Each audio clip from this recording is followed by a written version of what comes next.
webinar titled Making Daily Kaizen a Success. I am Jerry Strohmeyer, the Education and Training Program Coordinator for AME, and I will be your moderator.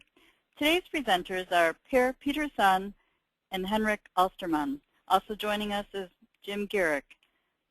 Per Peterson has worked with Lean and business development for 19 years, primarily as a researcher, author, manager, and Lean management coach.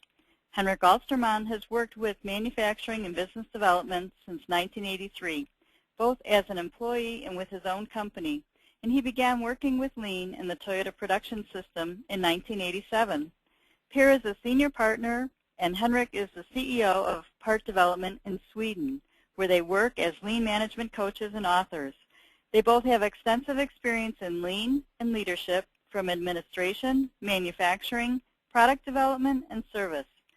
They have also co-authored 3 books on Lean. Jim Garrick is the Process Improvement Advisor at FedEx Express. He has over 25 years of experience concentrated in the areas of Lean manufacturing and optimization of the enterprise supply chain. Before we start, just a couple of housekeeping items. You will be in listen-only mode throughout the webinar. You will see that you are muted on your attendee panel on the right side of your screen. If you have questions during the webinar, please type them into your question area in the attendee panel and click on Submit. We will review the questions at the end of today's presentation and answer as many as we can.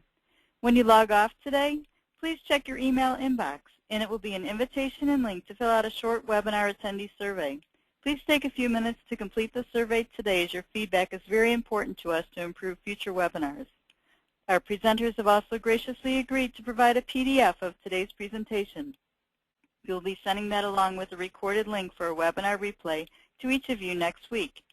Now I am pleased to introduce Henrik Alsterman, Per Peterson, and Jim Garrick, who will present Making Daily Kaizen a Success.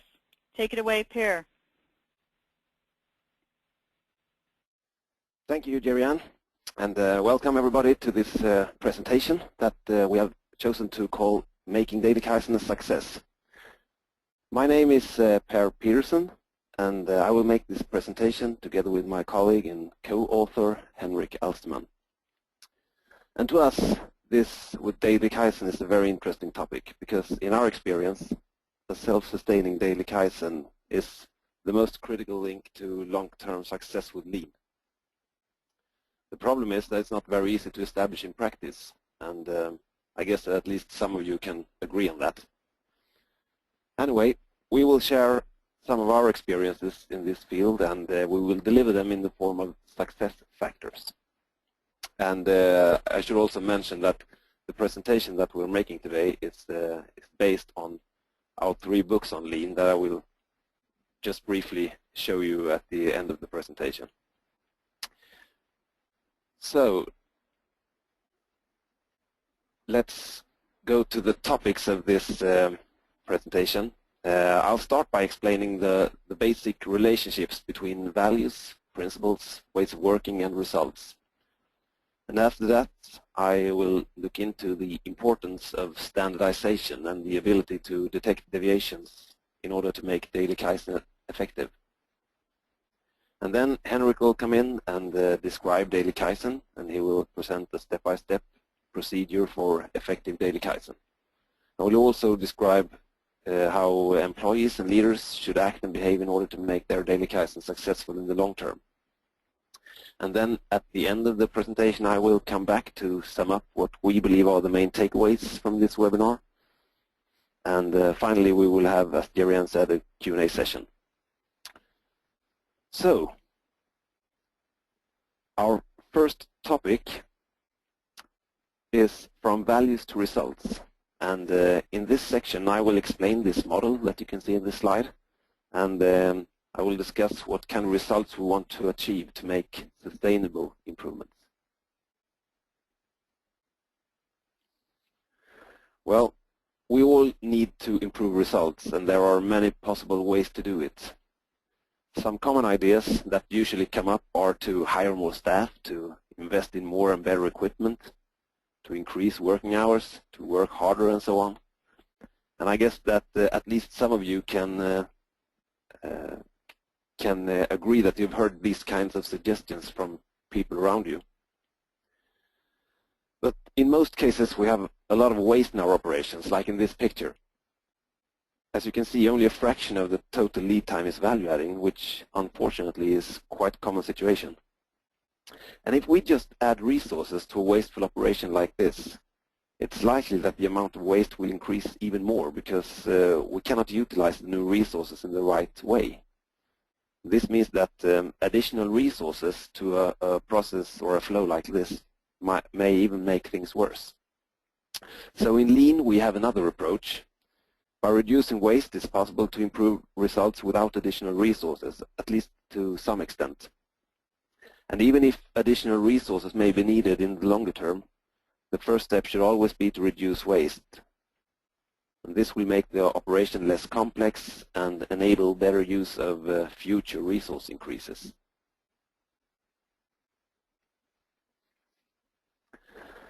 So to explain how waste reduction can improve results, I'd like to use this model. It shows the basic relationships between company values, lean principles, methods or ways of working, and results. And I'll go through this model in the next slides.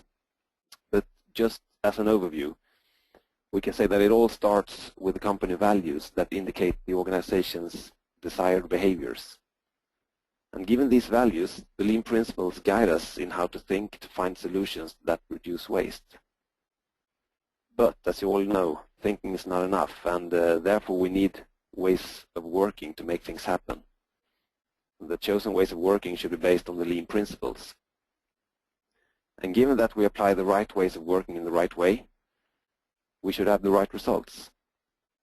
And if the right results don't come, then we need to evaluate how we apply the chosen ways of working as a first step. But if it shows that the chosen ways of working aren't good enough, then we need to return to the lean principles to get guidance in choosing or developing better ways of working.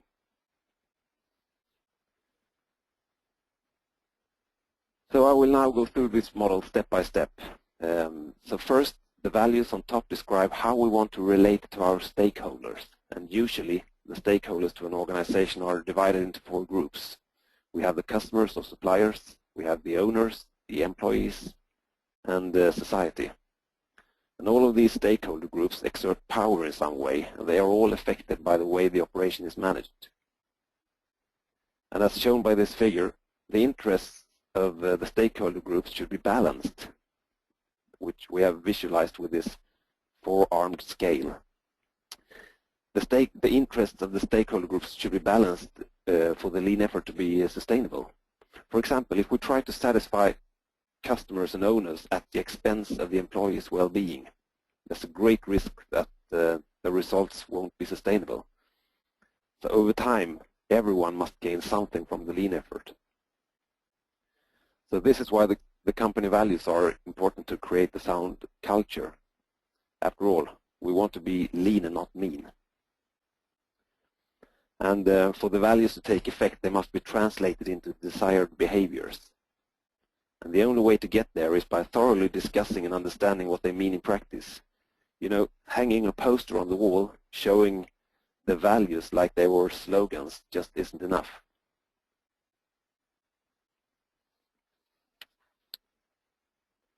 The next stage of the model is the lean principles. The principles are there to guide us in how to think in order to find the suitable solutions within the context of lean. I believe that most of you are familiar with the lean principles, so I won't go into detail here, but let me just give a brief overview. First, we have the floor of the temple containing standardization and leveling, which we denote as basic conditions in lean. The standardization in lean means agreements on the best currently known ways of doing things. And I'll describe standardization in a bit more detail in the next section. And the other basic condition, leveling, means planning an operation in a way that makes the workload ideally smooth over time. This is important both from a quality and an efficiency perspective. In the right pillar of the temple, we have the main principle, Jidokia. It means building quality into a product or service by making it easy to do things right from the start and to stop a process when something still goes wrong. And in the left pillar, we have the main principle just in time. This principle in turn is divided into the three principles: tact, continuous flow, and pull system. And the just-in-time principle, it guides us towards the creation of effective and efficient flows. And then on top of the model we have the roof, which is pointing upwards, symbolizing the strive for perfection. It contains the vision that was once stated by Toyota, and it's a vision that's probably valid for most operations: highest quality, shortest lead time, and lowest cost. And finally, inside the temple, we have a symbol of improvement work with a human being where it says eliminate waste and teamwork. And eliminating waste is basically the whole point of applying these principles. So in the context of the basically in relationships, the pillars and the floor in this model provide guidance on how to think in order to find the right improvement activities. And these activities are then carried out in the improvement work, such as daily Kaizen. The next part of the model, that is methods or ways of working, is about how to do things. And this is where leaders should put their daily focus. The reason is that ways of working should be more important than results in the short term. And this is because in Lean, we are convinced that if we apply the right ways of working in the right way, we will have the right results. And as you may know, this way of thinking is sometimes called management by means, or MBM. So our first important success factor to succeed with daily Kaizen is to focus on agreed ways of working and not on the results. After all, results are just consequences of how we do things. Okay then, so what kind of results should we be striving for? Well, desired results probably differ from one operation to another. They probably also differ between the different stakeholder groups. Some examples of desired results may be like in this picture for customers. They want high quality, they want on-time delivery, low cost, high flexibility, and so on. The owners, they want high profitability, high corporate value, high return on investment. For employees, it's important to have job security. They want good working environment and work satisfaction. In society, desirable results may be to have increased tax revenues, more job opportunities, and so on. And all of these kinds of results are important, but to make results sustainable, there must be a balance between them so that there's something to gain for every group of stakeholders. It won't be sustainable to optimize some kind of results at the expense of others. For example, the best workplace ever won't last long if we cannot satisfy the customers.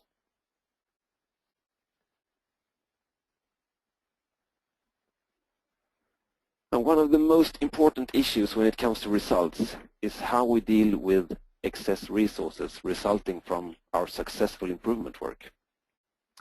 Because if we put all of our focus on reducing costs, it will probably lead to the decision to fire people that are no longer needed to meet demand. And the problem is that such a win-lose decision will kill the improvement work. Who would want to improve when the result is that you or your colleagues get fired? This means that in order to achieve a self-sustaining daily Kaizen with committed people, we need a strategy where we can use the excess resources to expand the business in some way. But to be successful, such a win-win strategy must be clearly communicated and understood so that it is perceived as possible and credible. And in this fabricated pizza business example, the pizza business is expanded with new products, in this case Crocs, in order to increase sales using the same people and same installed machinery. So in this case, both management and employees are winners.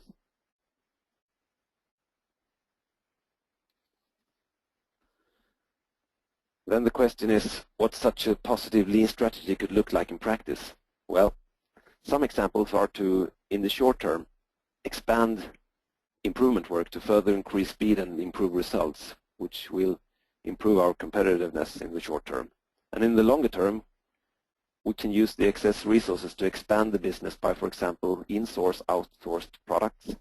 We can expand the product or service range. We could, for example, increase market share through price reductions, or if we were in healthcare, we could increase the number of hospital beds. So our second success factor with Daily Kaizen is that for a lean strategy to be sustainable, there must be something in it for everyone.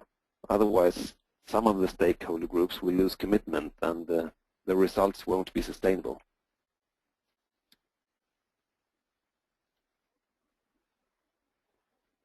So far, we have discussed the basic lean relationships and the important factors to create sustainable results. And I'll now move on to the next section where we will look into standardization and deviations, which set the scene for Daily Kaizen. A standard within Lean is defined as a description of the best currently known and agreed way to, for example, perform tasks, to store things, to follow up, perform work, and so on. And there are three important parts of this definition of standard. First, the best known. It means that in every operation there's a best way of doing a certain activity. And it means that doing that activity in another way implies more waste. So therefore, one of the contributions of a standard is to keep waste down. And the second important part of the definition of standard is the word currently. It means that what's best known today doesn't have to be the best known tomorrow. So by constantly challenging the existing ways of working, we will find better ways, and then we will have to update our standard. The third important part of the definition of standard is the word agreed. It means that no matter how good our standards are, they won't take effect unless they're followed. And this means that a description of a way of working is not considered a standard unless all people concerned have agreed to follow it. And one important connection between standard and Daily Kaizen is that standards are necessary to detect what's not normal. It simply tells right from wrong. There's, like in this picture, there's a right way to cross the street and there are wrong ways. And what's wrong, according to a standard, is what we denote the deviation. And it is the deviations that should be the main fuel to our Daily Kaizen activities. So in this context, the deviation is a result or event that deviates from standard. You could also say that it's a concrete form of waste which could be related to, for example, quality, like a scratch on a car. It could be a time deviation, like an activity taking too much time, or it took less time than expected because people didn't follow standard, for example. Or it could be a deviation related to cost, for example. So deviations are where Daily Kaizen should be focused. But as I said, to be able to detect deviations, we need a standard to tell right from wrong. For example, if we don't have standardized working hours, no one could be blamed for being late for work. And this leads us to our third success factor. Standardization is the foundation for Daily Kaizen. And that's one of the reasons why standardization is considered a basic condition in Lean. So, when we detect a deviation or experience a problem, there are two questions that we should always ask, and both of them are related to standard. First, does a standard exist? And second, was a standard applied? If there is no standard, we need to create one to prevent the same deviation from reoccurring. But if there is a standard and it wasn't applied, it's a signal that we need to train people in why we need standards and how they should be interpreted and so on. And if, as a third case, there is a standard and it was applied but we still face the deviation, then it's the signal that the standard isn't good enough and that it needs to be improved.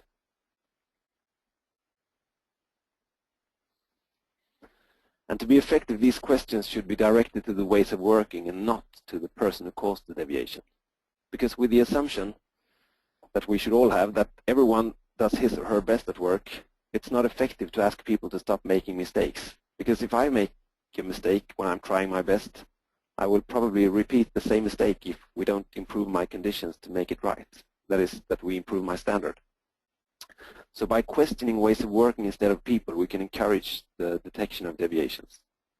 You will simply get what you ask for. I mean, if we shout at people who have made a mistake, they will most likely try to hide future deviations, which means that we will lose opportunities to improve.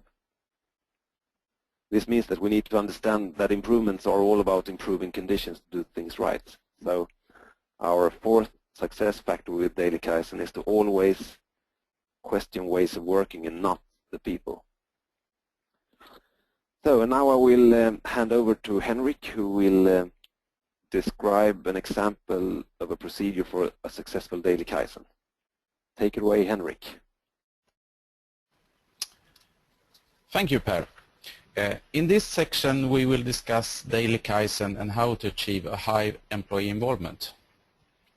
There are different kinds of improvement work. There are larger projects. These projects typically involve experts and maybe some selected employees actually working in the flow. Smaller projects, typically from some days to some weeks, called Kaizen events. Both of these are important in order to strive towards lean. However, involving everybody in the improvement work calls for the small and easy task to improve. With daily Kaizen, we mean improvement work which is ongoing all the time and where we try to involve and motivate everybody. There are several drivers for improving the results. To succeed in the long run, we need some kind of fuel to get the improvement work to continue. Even though we focus on working with deviation, we want to take care of good ideas in the same system. Challenges from leaders are important to increase efficiency beyond what seems to be necessary in the daily operations. Examples of challenges from leaders to a group of employees might be: the sales department's forecast is 10% up. Therefore, we need to decrease the takt time from 400 seconds to 360 seconds on this line. Your task this week is to focus on station 1A. Identify all kinds of small improvement that can help us. Implementing good ideas. Years of tries with suggestion boxes have showed difficulties. One problem is that the ideas tend to decrease over time. In many organizations, the suggestion box system works a little bit like sending a letter to Santa. You wrote down something that you want someone should do or buy to make your life a little bit easier. If you're still employed after the time spent behind the scene in suggestion committees, you get a yes or a no, and if there is a yes, there was often a reward for you. This system triggered individuals rather than the teams, and many of the good ideas can be questioned if there were really improvements in the flows. However, many of the suggested ideas are really good, and we shall of course take care of advantages like this. Depending on the resolution we use when we look at our daily operation, we can always find small problems that we can eliminate. After improving the problems, we can sharpen the resolution to find new problems. This leads us to a fifth success factor. Deviation should be the main Kaizen fuel. In many organizations, deviations are equal to quality problems. Most organizations deal with them with various success. The point is that these kinds of deviations are often known. Deviations in time when performing a task are normally only visible in a takted environment or if the time deviation is large. In a takted environment with no buffers between the station, an assembly time of 66 seconds instead of the takt time 58 seconds is a distinct deviation. If the root cause was related to finding a tool, the employees will see 5S as a good tool to become better. Because of the takt time, we could see small deviations of just seconds. Fortunately, or unfortunately, it's your choice. Most people don't work in a strict takted environment. Consider that you have planned 4 tasks during the day, A, B, C, and D. Each of them are planned to take 2 hours. The outcome, however, shows that task A took 1.5 hours, task B 1 hour, task C 3 hours, and task D 2.5 hours. One way to analyze the day could give the answer, great, I succeeded with everything planned this day. Another way could give the answer, this is meaningless. I could neither plan nor perform a planned task. I resign. Another way would be, interesting. Is there something here to learn? The learning could be several. If, for example, the C task time cannot be improved, it is important to learn that next time we plan a similar task, 2 hours is not enough. A question raised on task B could be, did we forget anything since I took so short time? Or have we found an improvement, etc.? So by looking at... Sorry, Henrik? Yeah?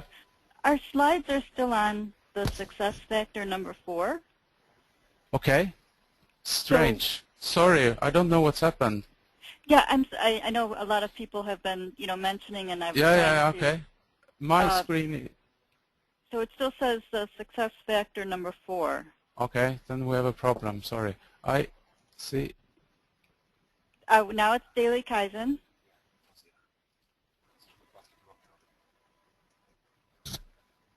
And use proper fuel, deviations. Okay. Sorry for that. I don't know what's happened on my screen. I'm sorry for that. It's no problem, because everyone will be receiving a copy of the PDF as well as the webinar replay, so they'll be able to follow along with their own presentation if they want to go back to it again. So, but thank you, and sorry for the interruption. Okay. Sorry for this. The learning could be several. By looking at time a little bit more sharp in general, we have a gold mine with deviation to feed our daily Kaizen work. There can of course be a resistance against following up time more frequent in general, and it's therefore important that people can feel that they have the time under control. If we know that we are on track, or we know why we aren't, we are normally in the comfort zone. When we find problems, there are often different timescales for solving and fixing the problem. Relating to the earlier example of a takt time of 58 seconds, if we miss one tool and realize that there should be another toolboard, it is probably not the right time to Google for a new toolboard. The short-time solution is probably to find a tool and put the screw there. On the other hand, the toolboard might be the long-term solution that ensures that this disturbance does not occur again. This example can be scaled up to minutes or hours. So the short-time approach to handling problems must be completed with improvement work to establish lasting improvements and an atmosphere of learning in the organization. Here, PDCA, Plan, Do, Check, Act, helps us to learn and develop. Solve, don't just fix, is our success factor number 6. The work with daily Kaizen should be team-based. One team is typically responsible for one improvement area, which might be a process, a flow, or part of a flow, or just a physical area. The team prioritize and follow up together, but a single task with finding a solution for a specific deviation is done by an individual. If this person needs help with the improvement, that's not a problem, but one individual is preferably responsible for the task. In the strive for better ways of working, the team-based approach is good for many reasons. Info sharing is just one of them. No player is better than the whole team together is valid even here.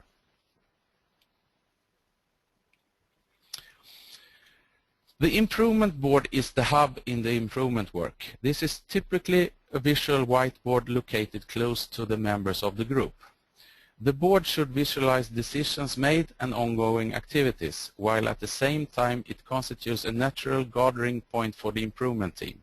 This is just an example of a board, and of course there is not just one answer what the board should contain, but it's strongly recommended that at least the following information points are included in some form. Ongoing activities. The deviation that the improvement team is working with right now, who is responsible, and when they are expected to be finished. To maintain a high improvement rate, there should not be space for more than one activity per improvement team member. PDCA status. The PDCA column is therefore continuously displaying the current improvement phase of each activity. In this way, everyone has insight on how the improvement work is progressing. This is also a driver so that everybody is reminded to apply PDCA in the improvement work all the time. The gross list is a type of unsorted waiting list for improvement suggestions and discovered deviation. This is where we collect our problems, or if you want to call them opportunities. Under pending, those deviations are noted that the improvement team for some reason cannot handle itself. Accomplished improvements is a list of improvements that the improvement team has made, and the quarantine list includes activities that take a long time to complete but during a period do not require active work from participants in the improvement team.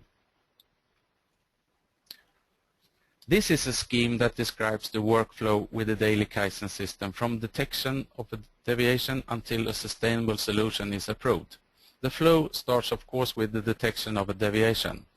If possible, we try to gather as much fact as possible, as close to real time as possible. The goal in this phase should be to even analyze the deviation to find the root cause. But in many cases, a short-term solution is necessary to keep pace. But at least as much fact as necessary to find the root cause at the later is necessary to gather. The info of the deviation is then posted on the gross list. Next step is to have a meeting where the members of the improvement team follow up improvements and prioritize new deviation. This meeting is typically held once a week, but in some organizations daily, for example when starting a new flow. The aim of the meeting is to prioritize and distribute new deviation, but it can also start with a follow-up of accomplished improvements. The meeting is not a forum for working with the individual improvements. In this example, the pick chart, which was originally developed by Lockheed Martin, is used for prioritization. PIC is an abbreviation for possible, implement, challenge, and kill.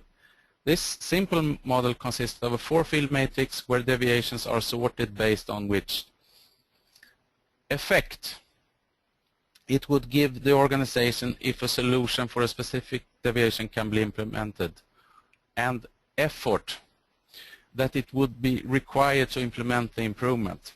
By simply moving the post-it note from the gross list to the chosen area of the matrix, the prioritization is made.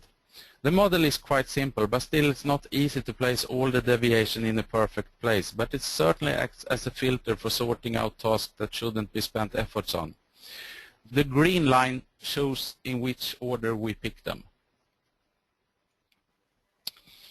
Another issue that is important to address is the size of the improvement task. Working with only major deviation carries the risk that the improvement work will fade out. This because larger deviations normally take a long time to solve, and they also often require special knowledge. To make improvement work exciting, it is important that the employees get the opportunities to win victories as often as possible, even though the victories may be small. So that's take us to our success factor number 7. Strive to win small victories often. After chosen which deviation we shall work with and which individual that should be responsible, they are displayed as ongoing activities. The individual activities must be possible to conduct before the next improvement team meeting. Larger improvement activities should be broken down into smaller parts, with each part being possible to conduct within the available improvement period before the next meeting. An example of a breakdown of an activity could be conducting one phase in PDCA as a separate activity. After planning, the rest of the workload can be divided in different activities. The goal is that everybody in the team have one activity until the next meeting. Between the meetings, the employees work with their task. The first step is to take measures to create improvements. The 5 why analysis method can serve as good support to find the root cause. Applying 5 why to a problem involves asking the question why at least 5 times. This sounds simple, but in reality it's not always easy to formulate questions that reveal the root cause of a deviation, especially after the first 2 or 3 why questions. Each question and answer takes us a step closer to finding the actual cause of the problem, but each question becomes more difficult to develop. The method is good because it really forces people to think. If we want to find the root cause with help of 5 why, the deviation we analyze must be specific. It's not possible to solve a group of general problems with this method, since they most likely are generated from different reasons. For general problem solving with different root causes, a fishbone or Ishikawa diagram is more useful. Next step is to decide if we can solve the problem within our team or if we have to transfer it. If we keep it within our own team, we have to plan the implementation. This step should not be underestimated because good planning is a prerequisite for achieving the right result at the right time. Resolving deviation. Once a plan has been prepared, the plan activity must be conducted. Next step is to gain support for the suggested improvement from the improvement team. This entails that concerned personnel can provide opinions on the suggested improvement. It is not always self-evident which result an improvement will produce. In these cases, the suggested improvement should be tested before improvement is standardized. This is an important part of quality assuring improvement work.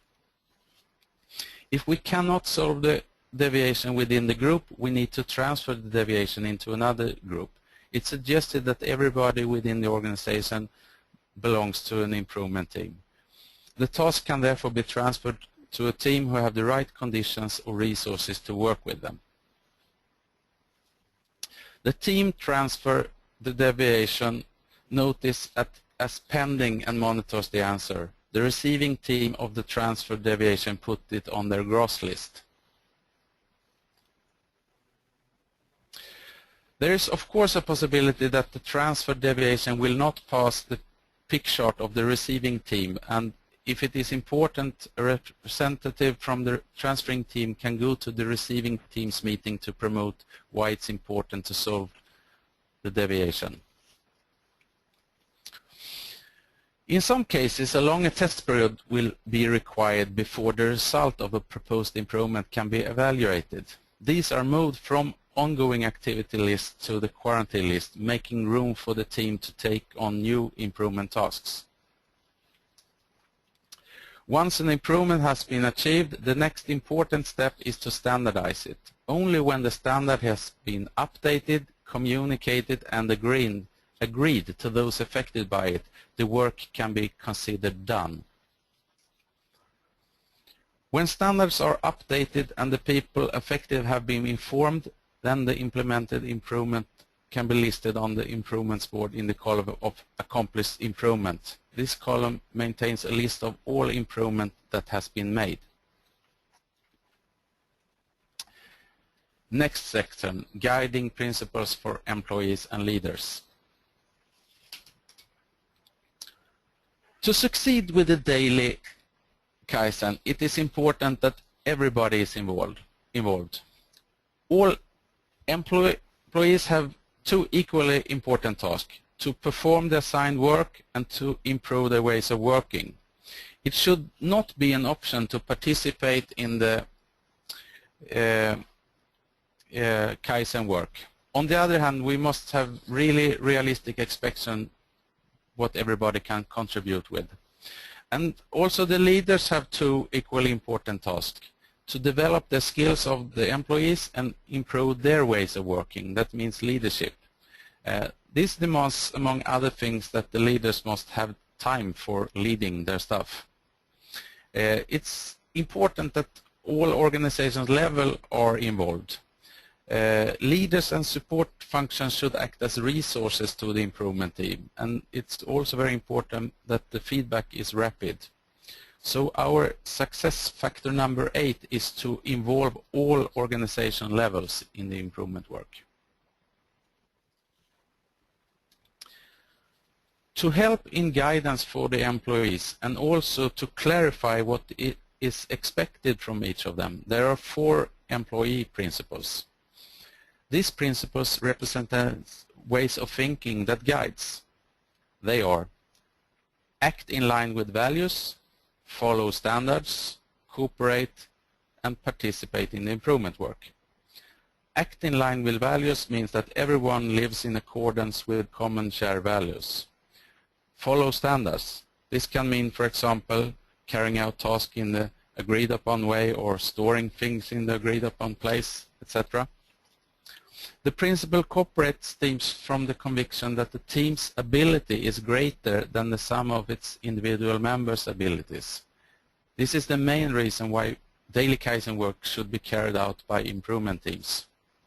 The 4th principle, participate in the improvement work, is also essential to daily Kaizen. Having the mindset that nothing is so good that it cannot be improved provides constant opportunities to find ways to improve the operation just a little bit more. Equally important are the leadership principles that guides the leaders of lean organization. The first principle is train. This includes training employees in lean and in ways of working. Imagine to have the principle train in mind when you want people to behave differently. Compare that with the often used, how many times have I told them? The next principle is that leaders should always follow up ways of working. That could, for example, be to verify that the work is performed according to standardized work in general, or that the standard has been followed if a problem occurs, or if a root cause analysis have been done if a deviation reappears. It is important that the leader puts focus on methods rather than individuals when following up. The third leadership principle is to provide support to employees when necessary, both in terms of following standards and improve ways of working. Leaders should not give employees solution, but rather support them to find their own solution. Here's coaching is a good method as it creates learning. When implemented improvement had led to very few deviations, it is up to the leader to challenge the operation. Therefore, challenge is our 4th leadership principle. Challenging the operation to improve further to make it even more competitive. One challenge could, for example, be to lower the takt time under a limited period to let new deviation appear. The aim of the employee principles and leadership principles is to adapt the behaviors in order to support the implementation of the lean principles. The employee principles and the leadership principle focus on how the organization shall behave, and the lean principles focus on how to think when we develop flows and design ways of working. The relationship between the various sets of principles corresponds to the relation between our books. The blue book, Lean Turn Deviation into Success, focus on the lean principles and how they can be applied. The black book, Employee's Guide to Success, Improve with Lean, focus on the employee's role in lean and the employee principles. The orange book, Leadership Making Lean a Success, focusing on leadership behaviors and leadership principles. Our success factor number 9, leaders and employees must adapt their behaviors to support the daily Kaizen. I'll hand over to Per, who will sum up the main takeaways.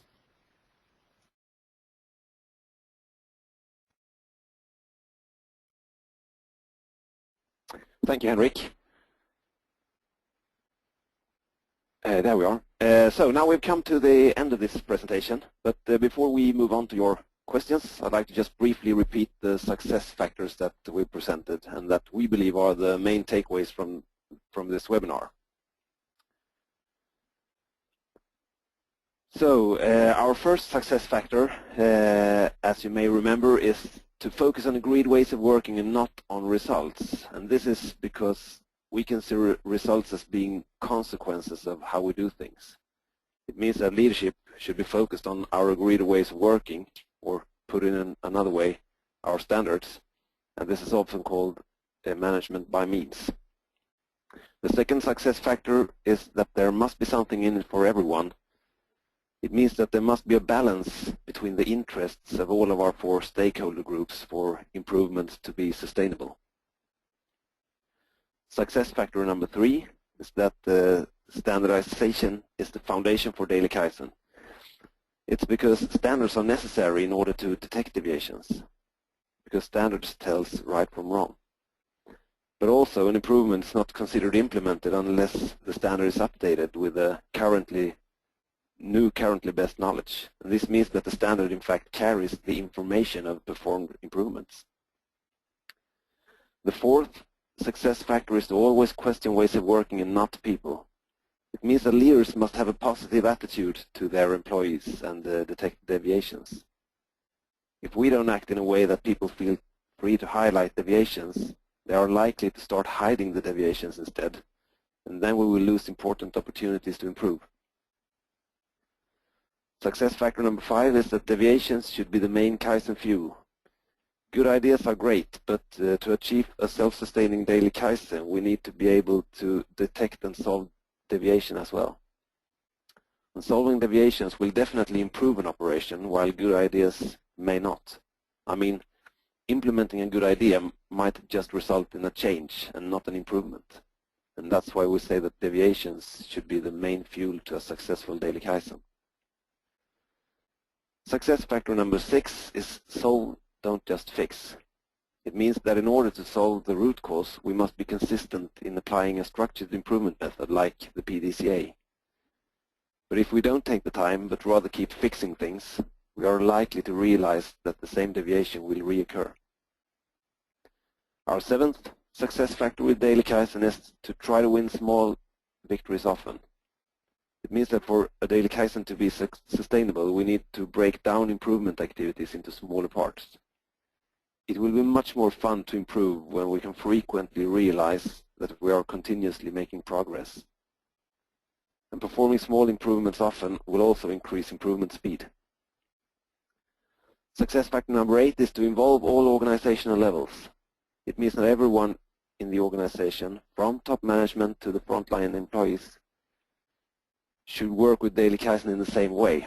One reason is that the employees will be motivated by knowing that daily Kaizen is for everyone. And another important reason is that when there's a structure of improvement teams in the entire organization, it will be easier to ask for support from other improvement teams. And the last but not least important success factor is that leaders and employees need to adapt their behaviors to support daily Kaizen. The leadership principles and the employee principles that Henrik presented will give valuable guidance on what is expected from a leader and an employee in an organization being successful with daily Kaizen. So successful daily Kaizen definitely requires successful leadership. So now we've come to the end of our presentation, and we hope that you have all enjoyed. And if you have any further interest in this topic in particular, or in Lean in general, you might be interested in some of our books, and you can see them all displayed here. One focusing on the Lean principles, one on leadership, and one on the employee's situation and the employee's principles. And they're all available at Amazon.com. Okay. So, thanks. Thank you for your attention. Yeah, and I guess, Jerry Ann, that you will take over now and lead the Q&A session.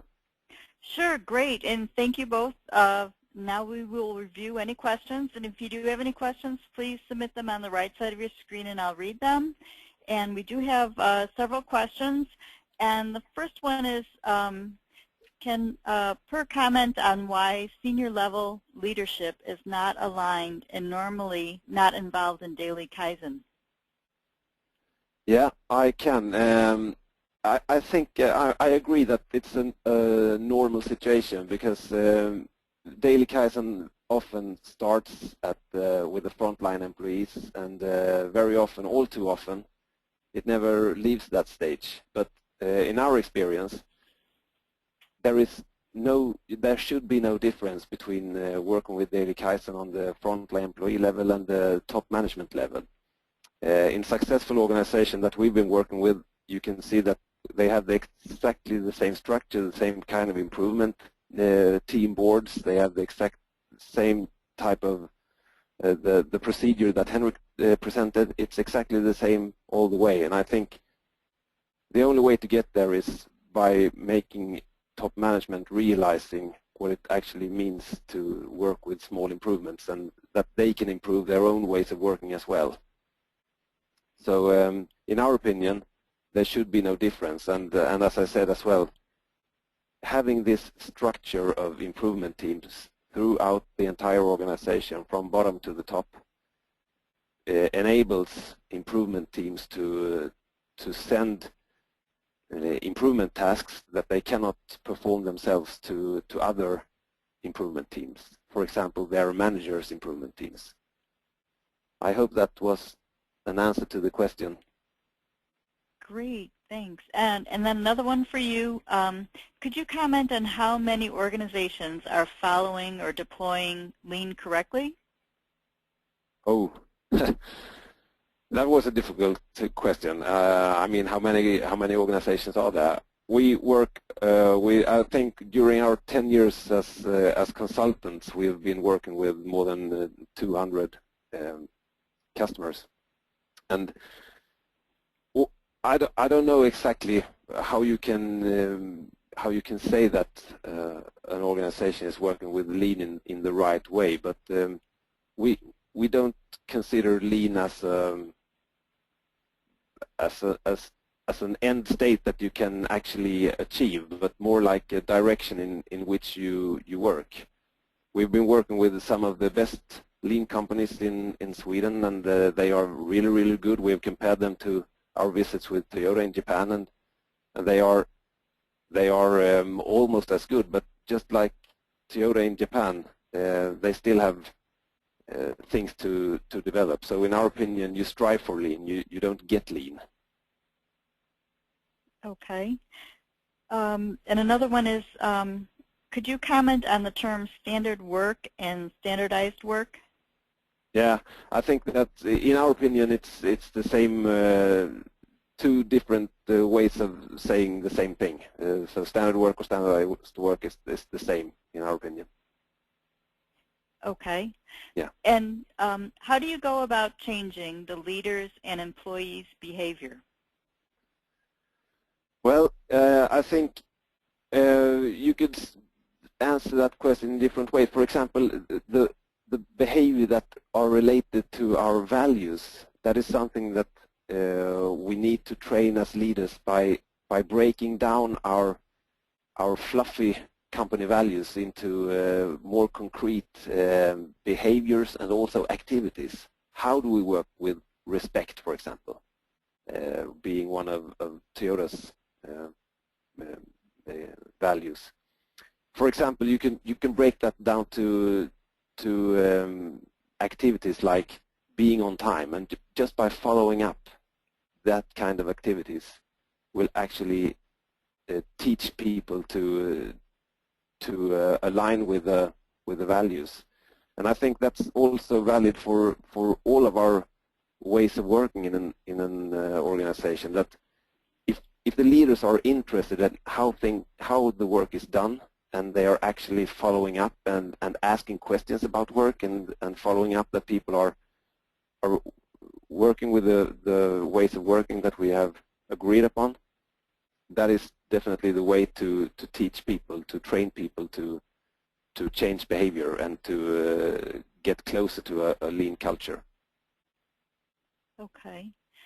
And what in this method for the line employee? Sorry, what? What is this method for the line employee? What is the motivator for the manufacturing tech? Something for everyone. Yeah. I think the employees, they gain that they can actually affect their own work situation. They can get rid of many of the problems that makes them annoyed during work. If they have problems with a machine or some kind of equipment, they actually, through this daily Kaizen, they can actually reduce that waste. They can reduce walking distances and so on, and they're not that tired when they get home from work. In some cases, we know that companies try to reward the employees with money, saying that if you improve up to here, then you will get this sum of money in reward. But in our opinion, that is not the best way to do it, because it sends the wrong signal. When people are trying to they improve because they want more money. They don't improve to actually improve the operation. So the main driver should be to have a more interesting work, because they can work with improvements, but also to get rid of the things that annoys them and disturbs them during their working day. And that, if we look at what we believe are the best lean companies, that is a motivator that is enough for people working there. Okay. We have several more questions, so we'll try to get to everyone. How can employee balance process improvement and firefighting at the same time? Process improvement and firefighting, yeah. Yes. I mean, when we in a daily morning meeting, for example, we call them pulse meetings. You have that's where you detect many of your deviations. We saw that yesterday we didn't produce as many pieces as we should have done, and we have a backlog. And then, of course, we need to take short-term actions to handle that situation today. But then we also need to perform process improvements, and by breaking it down, the reasons why we didn't make the number of pieces we should, then we can say that, okay, one or two of these reasons are major problems that we cannot solve within the daily Kaizen work. Maybe we should solve them in some kind of improvement project. While these kind of deviation also they are also caused by a large number of very, very small and simple problems that anyone could actually solve, and that is the kind of improvement activities that we want to get into the daily Kaizen work, so that we can get every employee to work to help solving these problems and actually be motivated and a part of the improvements. Okay. A few more questions. As a follow-up to the lean in the right way question, what are some of the common pitfalls or corrections leaders need to make? I don't think I got that question. Could you please Sure, I'll repeat it. Yeah. As a follow-up to the lean in the right way question, what are some of the common pitfalls or corrections leaders need to make?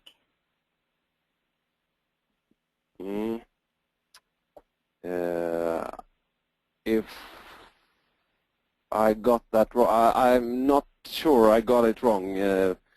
I'm looking at Henrik. I don't think he did either. But do you mean what leaders need to correct the most, or no? The way that they have it, what are some of the common pitfalls or corrections leaders need to make, probably to be successful with making the daily Kaizen? Yeah, okay, yeah. Then I guess the main thing to do is to definitely learn this methodology. What does it mean to perform? What does it mean to perform an improvement? So that they can actually be at Gemba training their employees in all those small steps, because that's the way to go. No one is born being good at the daily Kaizen, and the leader should be the teacher. So the leader should be at Gemba training his or her employees to actually learn the way of performing all of these activities, and also to support them, of course, when they need support.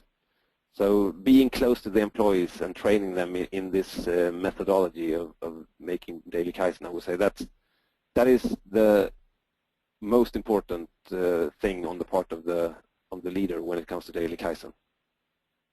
Okay, great. Thank you for that. How about just one more question? I know we have a few other questions, but I will send them to Henrik and Per and try and get your responses. So, and the last question would be, how do you balance making numbers in Lean?